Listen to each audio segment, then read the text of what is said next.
नमस्कार दोस्तों, कैसे हैं आप सभी लोग। उम्मीद है आप सभी लोग अच्छे होंगे। तो दोस्तों, आज की वीडियो बहुत ही महत्वपूर्ण है आप लोगों के लिए, खास करके उन अभ्यर्थियों के लिए जो पुलिस की तैयारी कर रहे हैं और जिनका पुलिस का फिजिकल होना है। तो दोस्तों, जैसा कि आप सभी लोग जानते ही हैं कि 15 अप्रैल से पुलिस का फिजिकल होने की बहुत ज़्यादा संभावना है।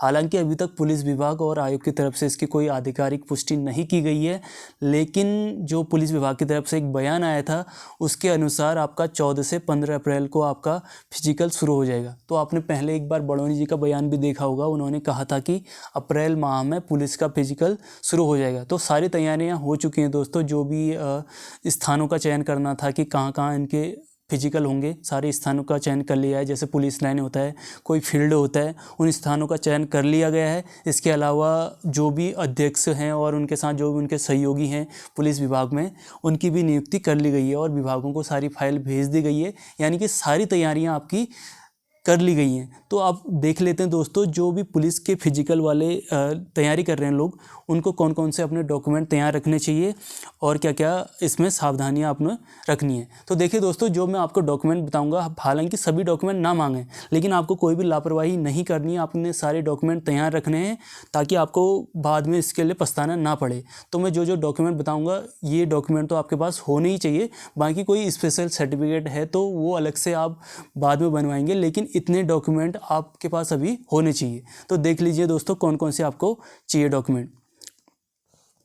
तो देखिए दोस्तों, सबसे पहले तो आपके पास आपका आईडी प्रूफ होना चाहिए, एक आधार कार्ड आपके पास होना चाहिए। तो आधार कार्ड आप सभी लोग जानते हैं, या कोई दूसरा आईडी प्रूफ, यानी कि एक आपका आईडी प्रूफ आपके पास होना चाहिए।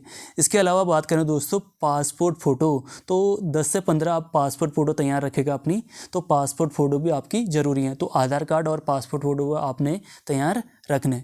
इसके अलावा बात करें दोस्तों हाई स्कूल की मार्कशीट और प्रमाण पत्र। तो दोस्तों, जिन भी अभ्यर्थियों ने पहले 12th कर लिया था, इंटर और 12th, पहले तो ऐसा होता था कि जो ये मार्कशीट और प्रमाण पत्र आते थे वो अलग अलग आते थे, लेकिन अब ये होता है कि ये मार्कशीट और प्रमाण पत्र दोनों एक ही सर्टिफिकेट में आते हैं। तो आपको ये चीज़ तैयार रखनी है। मेनली इसका काम होता है, जो हाई स्कूल का होता है वो एज प्रूफ का होता है।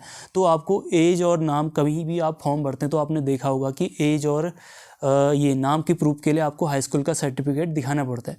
तो आपको ये चीज़ तैयार रखनी है, हाई स्कूल का सर्टिफिकेट और प्रमाण पत्र। अब तो एक ही होता है, तो ये आपको तैयार रखना है। इसके अलावा इंटर की मार्कशीट होगी और इंटर का प्रमाण पत्र। तो दोनों, हाई स्कूल और इंटर के दोनों की मार्कशीट और प्रमाण पत्र आपने तैयार रखने हैं। तो दोस्तों, अगला सर्टिफिकेट देख लेते हैं, स्थायी निवास प्रमाण पत्र। तो आपने दोस्तों स्थायी निवास प्रमाण पत्र अपना तैयार रखना है। हालांकि जो स्थायी निवास प्रमाण पत्र जिसने एक बार बना लिया होता है उसको दोबारा रिन्यू करने की ज़रूरत नहीं होती है, ये एक ही बार बनता है दोस्तों।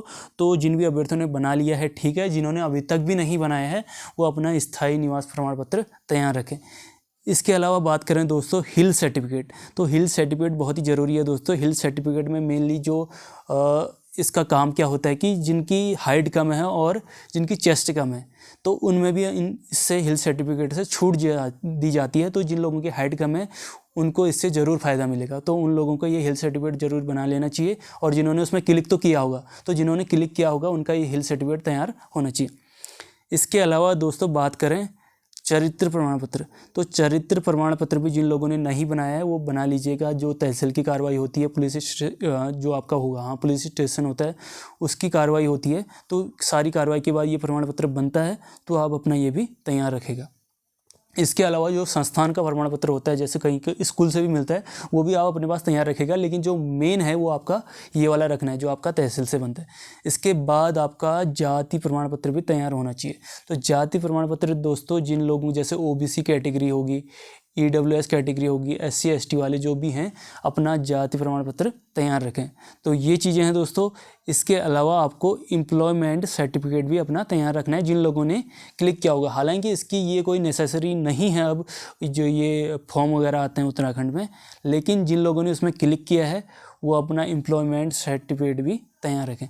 तो ये सारे डॉक्यूमेंट हैं दोस्तों जो आपको तैयार रखने हैं। भले ही इनमें सारे डॉक्यूमेंट आपसे ना मांगे, भले आपका एडमिट कार्ड से ही काम चल जाए, लेकिन आपको कोई भी लापरवाही नहीं करनी है। ये सारे एटलीस्ट इतने डॉक्यूमेंट तो आपको तैयार होने चाहिए। तो यही चीज़ें थी दोस्तों। और बाकी आपका फिजिकल 15 तारीख से होने की संभावना है। तो आप अपनी तैयारी में भी लगे रहिए, फिजिकल अच्छे से करिए। तो ऑल द बेस्ट दोस्तों, थैंक यू सो मच।